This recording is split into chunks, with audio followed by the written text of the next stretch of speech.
Hello everyone. We are going to talk about dew point analysis.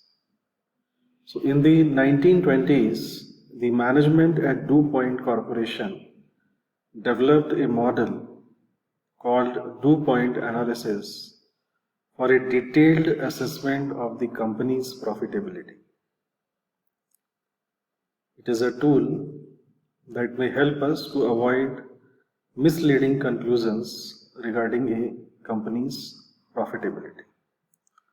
So, 2 points coming out of this. One is that it provides a detailed assessment, and another thing is that it helps us in avoiding any misleading conclusions, any misconceptions, and help us better analyze the profitability position of the company. So let us see what this dew point analysis is. I hope all of you are aware of this formula of return on equity, which is in short known as ROE. So ROE is a very important indicator to measure the profitability of the company. So this return on equity can be calculated through the net income upon common equity. Now the same formula, if in the dew point model, there are two approaches. One is known as the basic dew point model, and another is known as advanced dew point model. This basic dew point model is also a three-part approach. Actually, what it does, it expands and fragments down the return on equity into three components. One is known as the net profit margin, another is total asset turnover, and the third is financial leverage. So the purpose of this expanding and fragmenting down this ROE into three components is that by looking into this you can know better that the net profit margin, how much is it being multiplied by the total asset turnover, and how much it is multiplied and magnified by the financial leverage. The total asset turnover is the measure of the efficiency of the business. Means as many number of times you are able to rotate your assets to generate the sales, that much more efficient you are. And the financial leverage is that the usage of debt in the capital structure of the company within the limits and within the given compatible market conditions can help you leverage upon your profitability through the usage of the debt. So this dew point model, when it expands down this ROE into the three component, it helps us find answers to the net profit margin as to how much it is being multiplied and magnified by the total asset turnover and financial leverage. Or if the financial leverage or efficiency is a suffering on the net profit margin, so then it may be reducing the net profit margin into a lower ROE also. So means this fragmentation into the three component helps us better understand that how the ROE of the company is being affected by these components. So in the next slide you see this ROE is the the function of these three formulas. This net income upon sale is net profit margin, then sales upon total asset, this is asset turnover, and total assets upon common equity is the financial leverage. So if you nullify the sales as a denominator and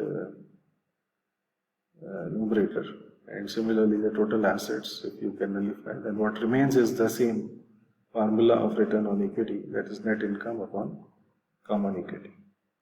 So as I said, this the basic dew point model helps us understand better as to what constitutes the return on equity and how much return is equity is affected by these components, and also like the net profit margin, whether it is being multiplied and magnified with the asset turnover and financial leverage, or is it it's dragging down the return on equity to a lower side because of very poor efficiency or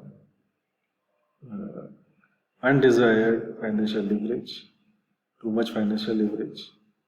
So this can be better understood through this basic 2-point model. And this is the 5-part approach in the 2-point model, and you see the asset turnover and financial leverage are same. However, here what has been done is net profit margin has been further expanded and fragmented into 3 components, that is tax burden, interest burden, and EBIT margin. So this tax burden is this net income upon EBT, EBT upon EBIT, and EBIT upon revenue. Here also, if we nullify the EBT with EBT and EBIT with EBIT, what remains is the net income upon revenue, which is the formula for net profit margin. So with the help of this, we can better understand that our net profit margin consists of what all components. If the tax burden and interest burden will go up, then what will happen? With the same EBIT margin, the net profit margin will be less. On the other side, if the tax burden and interest burden goes down, then with the same EBIT margin, the net profit margin may be much better. So this is known as the 5-part approach. So the 3-part approach and then 5-part approach is 2-point analysis helps us making a detailed analysis of the return on equity and finding out which of the components are driving the return on equity up, and on the other side what are the components which are driving the return on equity down, and then based on the analysis we can take suitable decisions followed by the necessary actions which can reduce down or eliminate the factors, the components which are driving the return on equity down, and we can take such decisions and actions which can make the components which drive the return on equity up to be further magnified and contributes to the more return on equity of the organization. Thank you very much.